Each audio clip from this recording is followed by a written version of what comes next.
Ну вот теперь крупным планом покажу, с чего начать играть этот тахпах. Нужно начать играть с 4 струны. Раз, два, три, четыре. С 5 струны. Вот. Прием простой. Самый первый прием играем большим пальцем. Вот 4 струну. Раз.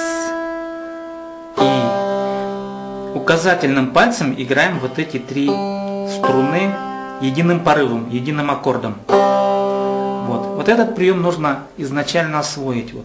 На раз 5 струну, на и играем вот это аккорд.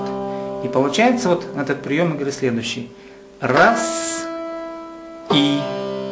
Вот. Конечно, его нужно потренироваться над ним, поиграть несколько упражнений.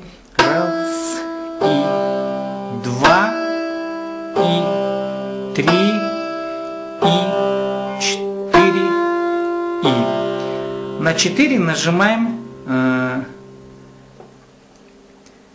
Вот 4 раза мы играем. Но вы заметили, что на 4-й ноте повышается на полтона. Я сейчас покажу, как это делается.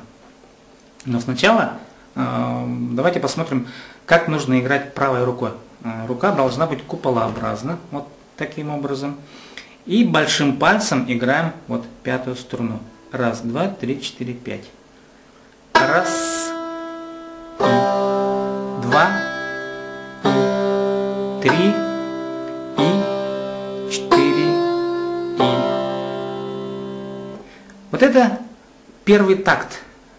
Нужно над ним потренироваться. Еще раз показываю. Раз, и, 2, и, 3, и, 4, и. Вы сейчас видели игру правой руки. Теперь я покажу, как нужно держать левую руку и когда нажимать следующую ноту на повышение.